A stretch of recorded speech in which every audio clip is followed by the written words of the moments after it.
নমস্কার সুপ্রিয় দর্শক, আমি আশিস মৌলিক। আমি আজও চলে এলাম আপনাদের সামনে ভণ্ড সন্ত রামপালের পর্দা ফাঁস করতে।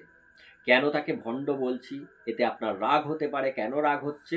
কারণ আপনি হয়তো এই মুহূর্তে এই ভণ্ডের দীক্ষায় দীক্ষিত হয়ে মানে এই পথ অনুসরণ করে চলছেন এবং সত্য মনে করছেন। তাই আমি যদি এনাকে ভণ্ড বলি তো আপনার রাগ হওয়া স্বাভাবিক।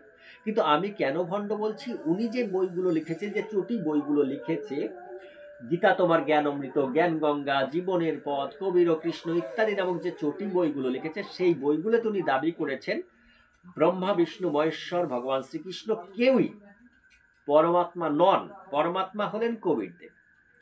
আর এই তত্ত্ব যে সম্পূর্ণ ভুল তত্ত্ব, আপনাকে ফাঁসানো হয়েছে। উনি যে জালটা পেতেছেন সেই জালে আপনি ফেঁসে গেছেন, সেখান থেকে বের করে আনার জন্যই আমি ভিডিও করছি। আর যারা এখনো ফাঁসেননি তারা যাতে না ফাঁসেন এনার এই জালে, তার জন্যই আমি ভিডিও করছি। সেই জন্য ভিডিওটি মন দিয়ে দেখুন এবং বোঝার চেষ্টা করুন উনি কিভাবে আপনাকে ফাঁসিয়েছেন। আমি এই কিছু জ্ঞানগঙ্গা বই, এই জ্ঞানগঙ্গা বই নিশ্চয়ই আপনার কাছে আছে। যদি থাকে তাহলে তার 25 নম্বর পেজটি খুলুন। 25 নম্বর পেজ খুলে সেটা হচ্ছে সৃষ্টি রচনা অধ্যায়টি। এখানে তিনি লিখছেন সম্পূর্ণ সৃষ্টি রচনা, সূক্ষ্মবেদের সংক্ষিপ্ত সৃষ্টি রচনার প্রমাণ। সূক্ষ্মবেদ কি? উনি বলেছেন সূক্ষ্মবেদ হচ্ছে ঋক সাম যজু অথর্ববেদ সূক্ষ্মবেদ নয়। যে চার বেদকে আমরা জানি, ঋগ্বেদ, সামবেদ, যজুর্বেদ, অথর্ববেদ, এগুলো সূক্ষ্মবেদ নয়। সূক্ষ্মবেদ হলো কবিরের বলা যে কথাগুলো, যে বাণীগুলো, সেইগুলোই হলো সূক্ষ্মবেদ। এবার কবিরকে আপনি নিশ্চয়ই জানেন। কবির হলেন সেই সুফিবাদী সাধক যিনি দেহতত্ত্বের সাধক। তিনি যে কথা বলেছেন সেটাই সত্য, সেটাই হলো সূক্ষ্মবেদ। কিন্তু বেদে বর্ণিত যে কথাগুলো রয়েছে, পুরাণে বর্ণিত যে কথাগুলো রয়েছে, উপনিষদে বর্ণিত যে কথা রয়েছে, গীতায় বর্ণিত যে কথা রয়েছে, এই কথাগুলো সংশয়পূর্ণ, এই কথাগুলো ভ্রান্ত। আর এই ভ্রান্ত কথাগুলো থেকে মুক্তি দিয়ে কবিরের দোহা, কবিরের বাণী অনুযায়ী আপনাকে পরমাত্মা কিভাবে লাভ হবে সেটা দেখিয়েছেন এই সন্ত রামপাল, ভণ্ড সন্ত রামপাল।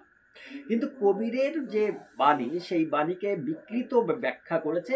এমনকি বেদ গীতার মানে যে শ্লোক রয়েছে, যে মন্ত্র রয়েছে, সেই মন্ত্রগুলো, সেই শ্লোকগুলো ইনি বিকৃত ব্যাখ্যা করেছেন। আর আমি সেগুলোই প্রমাণ করছি যে ইনি সম্পূর্ণ বিকৃত ব্যাখ্যা করে আপনাকে ঠকিয়ে দিয়েছে, আর আপনি ঠকে গেছেন। আপনাকে বলা যে হয়েছে যে ব্রহ্মা বিষ্ণু মহেশ্বর, আসলে এনারা কেউই পরমাত্মা নন। ব্রহ্মা বিষ্ণু মহেশ্বর হলেন কাল ব্রহ্ম দুর্গার বড় ছেলে, ছোট ছেলে, মেজ ছেলে বলা হয়েছে। এবং ভগবান শ্রীকৃষ্ণ পরমাত্মা নন, যে কথাগুলো বলা হয়েছে এই কথাগুলো সম্পূর্ণ মিথ্যা কথা। এটা প্রমাণ করছেন কবির সাহেব, যে পরমাত্মা বলে দেখানো হয়েছে এটাও সম্পূর্ণ মিথ্যা কথা।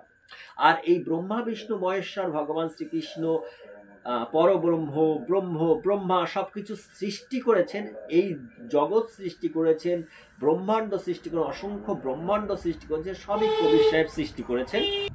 এই কথাগুলো সম্পূর্ণ মিথ্যা। আসুন তাহলে আমরা বোঝার চেষ্টা করি। যারা বুঝতে পারবেন তারা অবশ্যই, যদি আপনি সনাতনী হয়ে থাকেন, বোঝার চেষ্টা করুন কিভাবে আপনাকে ফাঁসানোর চেষ্টা করা হয়েছে। যে জালটা পেতেছে এই জালটা ছিঁড়ে আপনি বেরিয়ে আসতে পারেন। আসুন তাহলে আমরা এবার বোঝার চেষ্টা করি। বলছে, এক হচ্ছে পূর্ণব্রহ্ম, দুই হলো পরব্রহ্ম, তিন হলো ব্রহ্ম, চার হলো ব্রহ্মা। পূর্ণব্রহ্মকে পূর্ণব্রহ্ম হলো কবির সাহেব। কবির সাহেব বলছে কবির দেব, কবির পরমেশ্বর সূক্ষ্মবেদে অর্থাৎ কবির বাণীতে নিজ দ্বারা রচিত সৃষ্টির জ্ঞান স্বয়ং নিজে বলেছেন, যা নিম্নে বর্ণিত হলো। আগে পূর্ণ ব্রহ্ম সম্বন্ধে আমরা জেনে নিই ইনি কি বলছেন। ইনি বলছেন পূর্ণ ব্রহ্ম এই সৃষ্টির রচনাতে সৎ পুরুষ, সৎ লোকের স্বামী প্রভু, অলোক পুরুষ, অলোক লোকের স্বামী অর্থাৎ প্রভু, অগম পুরুষ, অগম লোকের স্বামী অর্থাৎ প্রভু, এবং অনামী পুরুষ, অনামী অহক লোকের স্বামী অর্থাৎ প্রভু একই পূর্ণ ব্রহ্ম। এই পূর্ণ ব্রহ্ম হলে কবির।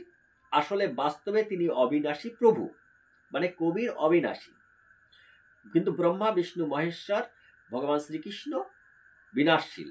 এনারা বারে বারে জন্মায়, বারে বারে এনাদের মৃত্যু হয়, বিভিন্ন রূপ ধারণ করে বিভিন্ন লোকে থাকেন। ওই পরমাত্মার অন্তর্গত অসংখ্য ব্রহ্মাণ্ড। অর্থাৎ কবির সাহেব বিভিন্ন রূপ ধারণ করে বিভিন্ন লোকে থাকেন এবং এই পরমাত্মা অর্থাৎ পূর্ণ ব্রহ্মের অন্তর্গত অসংখ্য ব্রহ্মাণ্ড রয়েছে। এবার আমরা এই পূর্ণ ব্রহ্ম সম্বন্ধে আজকে জানবো। পরব্রহ্ম, ব্রহ্ম এবং ব্রহ্মা এ বিষয়ে আমি আগেও ভিডিও করেছি। গত ভিডিওতে আমি এই যে ব্রহ্ম আর পরব্রহ্ম নিয়ে ভিডিও করে বলেছি। এবার বলছে, সর্বপ্রথম একমাত্র স্থান অনামী অনামেয় লোক ছিল। ভালো করে বুঝুন জিনিসটা। তাকে অকহ লোকও বলা হয়। পূর্ণ পরমাত্মা ওই অনামী লোকে একা থাকতেন। ওই পরমাত্মার বাস্তবিক আসল নাম কবিরদেব, অর্থাৎ কবির পরমেশ্বর। সকল আত্মা ওই পূর্ণ ধ্বনির শরীরে সমাহিত ছিল। কবি এই কবিরদেবের উপমানাত্মক নাম অনামী পুরুষ। পুরুষ অর্থাৎ প্রভু, পরমাত্মা মানুষকে নিজের স্বরূপে বানিয়েছে, এই জন্যই মানবকেও পুরুষ বলা হয়। এবার ভালোভাবে বুঝুন। সর্বপ্রথম একমাত্র স্থান অনামী অনামেয় লোক ছিল। একটা লোক ছিল, সেই লোকটার নাম অনামী অনামেয়। তাকে অকহলোকও বলা হয় এবং পূর্ণ পরমাত্মা ওই অনামী লোকে একা থাকতেন। আচ্ছা, লোক, একটা লোক, যদি আমরা পৃথিবী লোককে ধরি, পৃথিবী লোকে আপনি একা রয়েছেন, আপনি একটি চেয়ারের পরে বসে রয়েছেন, তাহলে সেই চেয়ারটা নিশ্চয়ই আপনার যে জায়গা, আপনি বসার জায়গা পেয়েছেন তার থেকে আপনার থেকে বড়। কিন্তু এই কনসেপ্টটা কোথার থেকে এসছে? এটা কোরআনের কনসেপ্ট, মুসলিমদের কোরআনের কনসেপ্ট, বাইবেলের কনসেপ্ট। কারণ ওখানে বলা হয়েছে যে গড বা আল্লাহ তিনি একটি চেয়ারে বসেছিলেন, জলের উপরে একটা চেয়ারে বসেছিলেন। প্রথমে জলের উপর ভাসছিলেন, তারপরে জলের উপরে একটা চেয়ারে বসেছিলেন। ভাবুন, এই পৃথিবীতে যদি আপনি বসে থাকেন, আপনার থেকে পৃথিবী অনেক বড়, তাহলে আপনি নিশ্চয়ই এই পৃথিবীর সৃষ্টিকর্তা হতে পারেন না। তাই অনামেয় লোক বা অনামী লোকের সৃষ্টিকর্তা একটা চেয়ারে বসে রয়েছে, আর তার থেকে অনামেয় লোক বড়, এটা কি সম্ভব? সে কি পরমাত্মা? সে পরমাত্মা নয়। অর্থাৎ এই ব্যাখ্যাটা পরমাত্মা সম্পর্কে যে ব্যাখ্যা, পরব্রহ্ম পূর্ণ ব্রহ্ম সম্পর্কে যে ব্যাখ্যা, সেই ব্যাখ্যাটি সম্পূর্ণ ভুল। কারণ আপনি ভালোভাবে বুঝুন, আমি যেই চেয়ারে বসে আছি, এই চেয়ারটা কিন্তু আমাকে বসিয়ে রাখতে পেরেছে, মানে আমাকে ধরে রাখতে পেরেছে, আমি এর উপরে নির্ভরশীল। এই পৃথিবীতে আমি রয়েছি, পৃথিবীতে আমি একটা ক্ষুদ্র প্রাণী মাত্র, পৃথিবী বহু বড়। তাহলে কি আপনি আমাকে সেই পরমাত্মা ভাবতে পারবেন? না। কারণ যদি আমি, কিন্তু সনাতন বৈদিক হিন্দু ধর্মের কনসেপ্টটা কি? সেখানে বলছে ব্রহ্ম একা ছিল এবং তিনি নিজেই বিস্তৃত হতে লাগলেন, বড় হতে লাগলেন। মানে ক্ষুদ্র থেকে বৃহৎ যা ছিল সবই সেই, যা আছে সবই সেই ব্রহ্ম। আর এ বলছে ঠিক মুসলিম এবং খ্রিস্টানদের কনসেপ্টের মতো চেয়ারে বসে থাকা একটা ব্যক্তিকে দেখাচ্ছে, যাকে ঈশ্বর বানানোর চেষ্টা করছে। এই মানে ঈশ্বর না, ঈশ্বর তো ভয়ে থরথর করে কাঁপে, এর দাবি অনুযায়ী শিব, ব্রহ্মা, বিষ্ণু, শ্রীকৃষ্ণ এই কবিরের ভয়ে থরথর করে কাঁপে। কিন্তু এই যে ব্যাখ্যাটা দিল, এখানেই তো ভুলটা হলো। এইবার তাকে অকালক ওই পূর্ণ পরমাত্মা একা থাকতেন, আর কেউ ছিলেন না, তিনি একা ছিলেন। এটা হিন্দু ধর্মের কনসেপ্ট বা ইসলাম ধর্মের কনসেপ্ট যাই হোক না কেন, সেখানে একা দেখানো হয়েছে। কিন্তু সেখান থেকে সনাতন বৈদিক হিন্দু ধর্মে দেখানো হচ্ছে তিনি সবকিছু সৃষ্টি করছেন, নিজের থেকেই বিস্তৃত হচ্ছেন, তিনি বিস্তৃত হচ্ছেন। আর এখানে বলছে তিনি তৈরি করছেন। তৈরি করতে গেলে তার আগে তাকে কে তৈরি করেছে তার থাকা দরকার আছে। কারণ সেই অনামেয় লোক যে সৃষ্টি করেছে, করে কবি মানে কবির পরমাত্মাকে বসিয়েছে, এ যেভাবে বলছে কবির পরমাত্মাকে বসিয়েছে রেখেছে, নিশ্চয় যিনি সৃষ্টি করেছেন তিনি এই কবিরের থেকেও বড়। ভালোভাবে বুঝুন, তাহলে আপনি ঠকেছেন কিনা দেখুন, আপনার সঙ্গে প্রতারণা করা হয়েছে কিনা দেখুন। ঠিক ইসলামের কোরআনের কনসেপ্ট খ্রিস্টানদের বাইবেলের কনসেপ্ট ঢুকিয়েছে। মানে ইনি এত বড় জ্ঞানী যে ইনি এটুকু বুঝতে পারছেন না যে অনামেয় লোকে, এই পৃথিবী লোকে যদি আমি একা বসে থাকি, তাহলে আমার থেকে পৃথিবী বড় হলে নিশ্চয় আমি ক্ষুদ্র প্রাণী। অর্থাৎ যে পূর্ণ ব্রহ্মকে এ দেখাতে চেয়েছে, সেই পূর্ণ ব্রহ্ম এর তত্ত্ব অনুযায়ী ক্ষুদ্র প্রাণী, কারণ অনামেয় লোকটা প্রচুর বড়। আর সেখানে এই যে পূর্ণ ব্রহ্ম বলে কবিরের দাবি করেছে এবং কবির একটা চেয়ারে বসে থেকেছে একা একা, এটা সম্পূর্ণ একটা ভ্রান্ত তত্ত্ব বা তথ্য। এবার দেখুন, তার আসল নাম কবি পরমেশ্বর। সকল আত্মা ওই পূর্ণ ধ্বনির শরীরে সমাহিত ছিল। অর্থাৎ একটা লোক, যে লোকটার শরীরে সমস্ত আত্মা ছিল। এই কবির দেবের উপমানাত্মক নাম অনামী পুরুষ। পুরুষ অর্থাৎ প্রভু। পরমাত্মা মানুষকে নিজের স্বরূপে বানিয়েছে, এই জন্য মানবকেও পুরুষ বলা হয়। পরমাত্মা, ভালোভাবে বুঝুন, পরমাত্মা মানুষকে নিজের স্বরূপে বানিয়েছেন। তাহলে কুকুরকে কার স্বরূপে বানিয়েছেন? বিড়ালকে কার স্বরূপে বানিয়েছেন? আচ্ছা, এই পৃথিবীকে কার স্বরূপে বানিয়েছেন? চন্দ্রকে কার স্বরূপে বানিয়েছেন? সূর্যকে কার স্বরূপে বানিয়েছেন? মানুষকে তার স্বরূপে বানিয়েছেন। কারণ আমরা মানুষ, আমরা যখন পরমাত্মার কোনো কল্পনা করি তখন আমরা মনুষ্য রূপেই কল্পনা করি, আমরা কুকুর বিড়াল রূপে কল্পনা করি না। কিন্তু সনাতন হিন্দু ধর্মের কনসেপ্টটা ভালো করে বুঝুন। সেখানে পরমাত্মাকে বরাহ রূপ দেওয়া হয়েছে, সেখানে পরমাত্মাকে হাতির রূপ দেওয়া হয়েছে, সাপের রূপ দেওয়া হয়েছে, বিভিন্ন রূপে বিস্তৃত করে দেওয়া হয়েছে। যে পরমাত্মা বিভিন্ন রূপে বিস্তৃত হয়ে রয়েছে। পরমেশ্বর, ব্রহ্ম, পরম ব্রহ্ম যে নামেই ডাকা হোক না কেন, ভগবান, তিনি বিভিন্ন রূপে বিস্তৃত হয়ে রয়েছেন। আর এ ঠিক ইসলামের কনসেপ্ট অনুযায়ী বা বাইবেলের কনসেপ্ট অনুযায়ী পরমাত্মা কবির সাহেব মানুষকে বানিয়েছে। কবির সাহেবের রূপটা আমাদের মতোই, অর্থাৎ পরমাত্মা, এ বলছে পরমাত্মা বা পরমেশ্বরের রূপটা আমাদের মানুষের মতোই। কেন এই কনসেপ্টটা এসছে? বাইবেলে ওই যে আছে বা কোরআনে ওই যে আছে, আল্লাহ বা গড তার নিজের স্বরূপে আদমকে সৃষ্টি করলেন, একদম সে তেমন দেখতে, আদমও তেমন দেখতে। ঠিক সেইটাই ও এখানে এনে ঝেড়েছে। এই কবির কে পরমাত্মা বানিয়ে ধর্ম ব্যবসা করার জন্য। কারণ মুসলিমরাও তো ওই কনসেপ্টে বিশ্বাসী, বাইবেলে বিশ্বাসী যারা খ্রিস্টানরাও ওই কনসেপ্টে বিশ্বাসী যে গড বা আল্লাহ তার নিজের স্বরূপে মানুষকে বানিয়েছে, আদমকে বানিয়েছে। এই যে কনসেপ্ট, সেটাই ঝেড়ে দিয়েছে। আর সনাতন ধর্মে, হিন্দু ধর্মের কনসেপ্ট সম্পূর্ণ আলাদা, এর দর্শন সম্পূর্ণ আলাদা। যেখানে বলা হয়েছে যে তিনি সব রূপে বিরাজমান রয়েছে, সর্বত্র বিরাজমান। যা দেখা যাচ্ছে সেই সব রূপই হচ্ছে ঈশ্বরের রূপ, এবং যা দেখা যাচ্ছে না সব রূপই, আমরা যা দেখতে পাচ্ছি এবং দেখতে পাচ্ছি না, সমস্ত রূপই ঈশ্বরেরই রূপ। ঈশ্বর বিভিন্ন রূপে ব্যাপ্ত হয়ে রয়েছেন, বিস্তৃত হয়ে রয়েছেন। যে সৃষ্টি হয়েছে সেই সৃষ্টি কেউ করেনি, ঈশ্বর নিজেকেই নিজে বিস্তৃত করে রেখেছেন।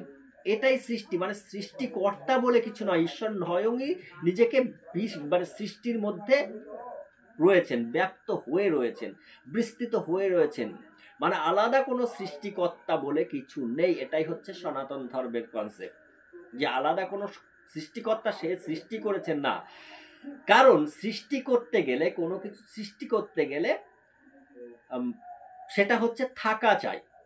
যেমন আপনি মোবাইলকে দেখছেন বা আপনি যেটা দেখছেন সেটা থাকা চাই, সেই মানে সেই ভৌতিক পদার্থগুলো, সেই পদার্থগুলো থাকা চাই, পঞ্চভূত থাকা চাই। যদি না থাকে তাহলে কখনোই কোনো জিনিস সৃষ্টি হতে পারে না। তাই সৃষ্টিকর্তার যে কনসেপ্ট সেটা টেকে না। কিন্তু সৃষ্টি বস্তু ছিল, সবই ছিল, সেটা ঈশ্বর, সেটা প্রকাশ হচ্ছে, বিভিন্নভাবে প্রকাশিত হচ্ছে। ঈশ্বর নিজেকে প্রকাশ করছেন, পরব্রহ্ম, পরমাত্মা, ঈশ্বর, ভগবান, গড, যাই নামে বলুন না কেন, সে নিজেকে বিভিন্ন রূপে প্রকাশ করছেন। এই যে দর্শন, সনাতন ধর্মের দর্শন, হিন্দু ধর্মের দর্শন, বেদের যে দর্শন, এই দর্শনের সঙ্গে বাইবেলের দর্শন বা কোরআনের দর্শন মেলে না।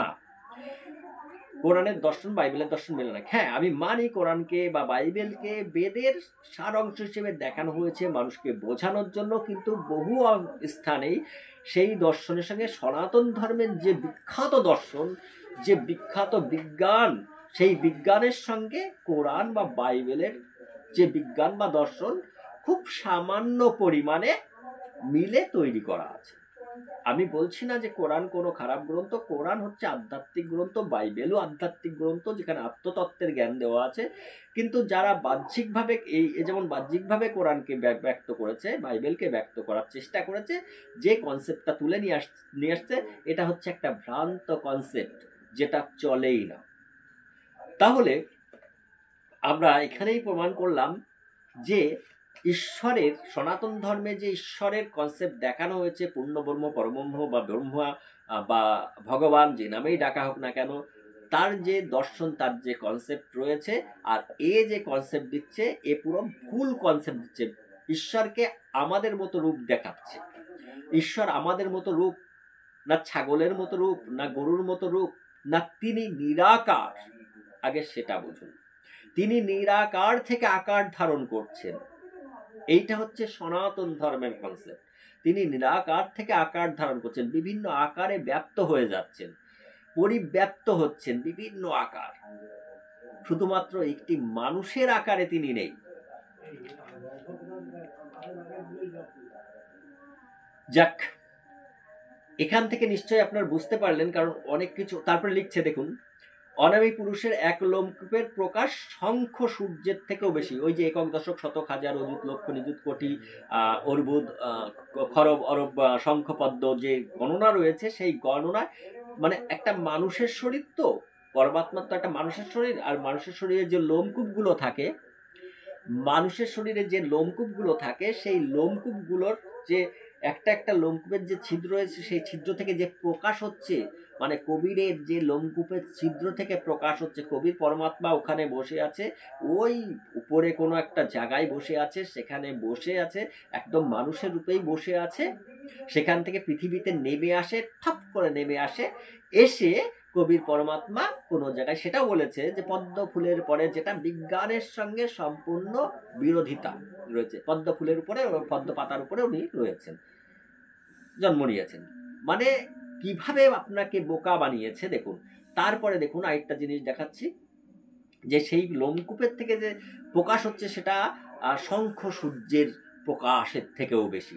এবার বিশেষ, যেমন কোনো দেশের মাননীয় প্রধানমন্ত্রীর শারীরিক নাম অন্য হয়, পদের উপমানাত্মক নাম প্রধানমন্ত্রী, প্রাইম মিনিস্টার ইত্যাদি হয়, এই এই যে লজিক, এই লজিক টেকে না।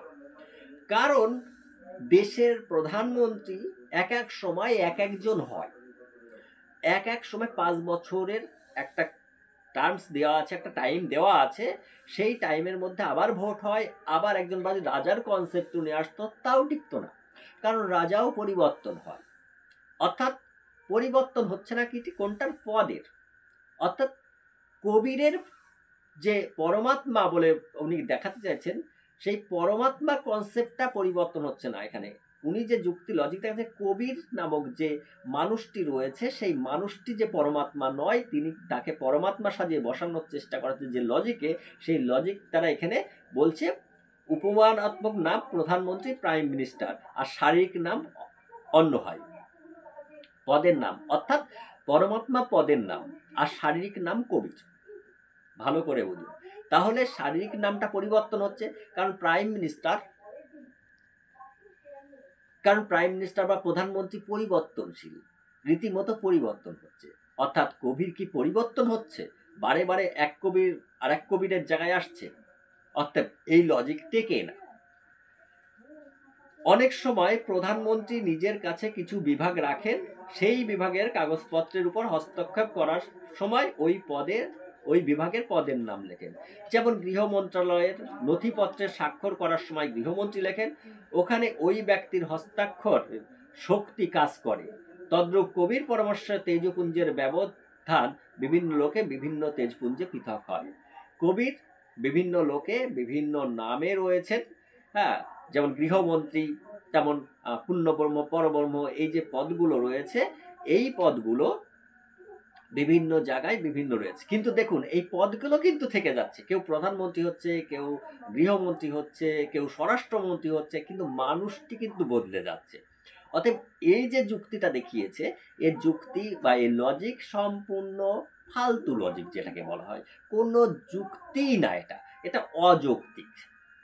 এই যুক্তি দেখিয়ে আপনাকে বোঝাতে চেয়েছে যে কবির হলো পরমেশ্বর। দেখুন এখানে যে যে যুক্তি দেখাচ্ছে সব যুক্তিই খণ্ডনযোগ্য, কোনো কাজের না। অতএব আপনি বিচার করুন যে আপনি সঠিক পথে আছেন কি নেই। বলছে এই পূর্ণ পরমাত্মা কবির পরমেশ্বর নিচের 3 লোকের রচনা শব্দ দিয়ে করে থাকেন, অগম লোক, অলোক লোক, সৎলোক। এই পূর্ণ পরমাত্মা অগম লোকে প্রকট হন। আমি এখান থেকে বসে হয়তো কিছু বিজ্ঞানীরা কিছু আবিষ্কার করছে, সেটা ঠিক আছে, এক জায়গায় বসে আবিষ্কার করছে, কিন্তু ও যে লোকে রয়েছে সেই লোকটা কে আবিষ্কার করেছে, সেই লোকটা কে সৃষ্টি করেছে? না, সেই লোকটা স্বয়ংই সৃষ্টি। মানে পরমাত্মা নিজেই সৃষ্টি, নিজেই স্রষ্টা, মানে নিজেকেই নিজে বিস্তৃত করছে, লোক হিসেবে প্রকাশ করছে, নাকি কবির সাহেবকে বসিয়ে রেখেছে। মানে এই যে কনসেপ্টে কবির সাহেবকে পরমাত্মা বানানোর চেষ্টা করছে, যে ইসলামিক কনসেপ্ট, যে খ্রিস্টানের কনসেপ্ট, সেই কনসেপ্ট অনুযায়ী কখনোই যুক্তিতে আসে না। কারণ ও মানুষকে যেটা বোঝাতে চেয়েছে সেটা সম্পূর্ণ ভুল। কিন্তু যারা তত্ত্ব নিয়ে ভাবে না, চিন্তা করে না, যে এই যে ব্যক্তিটা এই যে কথাগুলো বলছে, এই কথাগুলো কি সত্যিই ঠিক, একমাত্র তারাই ফেসে যাচ্ছে, তারাই মনে করছে এই সত্যিই তো তাই। কিন্তু কখনো এইটুকু চিন্তা করলো না যে এই যে উনি বললেন যে প্রধানমন্ত্রী পদ, পদ, এই পদগুলো যে রয়েছে, কিন্তু তার মানে সেই পদগুলো হচ্ছে না। এই যে যুক্তি, উনি বিভিন্ন কবির বদলাচ্ছে না, কিন্তু পদ বদলে যাচ্ছে। পদ বদলায় না, কবির বদলাচ্ছে, মানে পরমাত্মা বদলাচ্ছে না, পদটা বদলাচ্ছে না, যে ব্যক্তিকে দেখানো হচ্ছে সেই ব্যক্তিটা বদলে যাচ্ছে। প্রধানমন্ত্রী পদটা বদলাচ্ছে না, প্রধানমন্ত্রী পদটা থেকে যাচ্ছে। কোনো সময় অটল বিহারী বাজপেয়ী, কোনো সময় ইন্দিরা গান্ধী ছিলেন, কোনো সময় অটল বিহারী বাজপেয়ী ছিলেন, কোনো সময় মোদিজি রয়েছেন। তাহলে মানুষটা বদলে যাচ্ছে। তাহলে কাকে পরমাত্মা বানানোর চেষ্টা করা হয়েছে? ওই পদে বসানোর চেষ্টা করা হয়েছে। পদ তো ঠিক আছে, পরমাত্মা পদ, কিন্তু যাকে বসানোর চেষ্টা করা হলো সেটা কি ঠিক? পরমাত্মা যে পদ, সেই পদটাই হলো ঈশ্বর, সেই পদটাই পরমাত্মা, সেই পদটাই সৃষ্টি, সেই পদটাই স্রষ্টা। এখানে আলাদা কোনো শরীরধারী ব্যক্তি নেই। সেই পদটা হচ্ছে নিরাকার পদ, সেখান থেকে সৃষ্টি হচ্ছে বলে আকারে পরিণত হচ্ছে, সাকার হচ্ছে, নিরাকার থেকে সাকার হচ্ছে, বিভিন্ন রূপে ব্যাপ্ত হয়ে যাচ্ছে। অর্থাৎ আপনারই চিন্তা করা উচিত, আপনি এখনো পর্যন্ত এই ভণ্ডের দলে থাকবেন? এর কাছ থেকে দীক্ষা নিয়ে এখনো কি মনে করছেন এই তত্ত্বজ্ঞানী, নাকি আপনাকে ভ্রান্ত পথে পরিচালিত করেছে? এই দায়িত্বটা তো আপনার নিজের, আপনার নিজেকে বুঝতে হবে যে আপনি কি করবেন। কিন্তু আমি যেটা চাইছি যে আপনি বেরিয়ে আসুন, না হলে আপনাকে ঠকাচ্ছে এবং এ আরও প্রচুর মানুষকে ঠকাবে।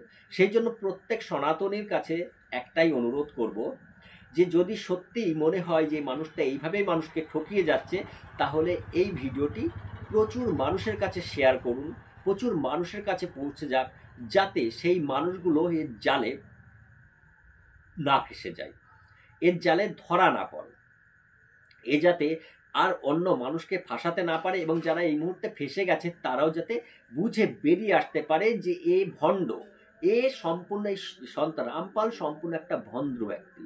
এর থেকে আমরা দূরে সরে যাই। আজ এখানেই শেষ করলাম। আমি চাই আপনারা সকলেই ভালো থাকুন, সুস্থ থাকুন, আর এই ভণ্ডদের পাল্লায় পড়ে নিজের জীবন বিপন্ন করবেন না, সমাজকে ক্ষতি করবেন না, নিজে যেমন ক্ষতিগ্রস্ত হবেন না, সমাজকেও তেমন ক্ষতিগ্রস্ত করবেন না, কাউকে বলবেন না যে এই ভণ্ডের কাছ থেকে দীক্ষা নিতে। সকলেই ভালো থাকুন, সুস্থ থাকুন, এই কামনা রাখি। ধন্যবাদ ও নমস্কার।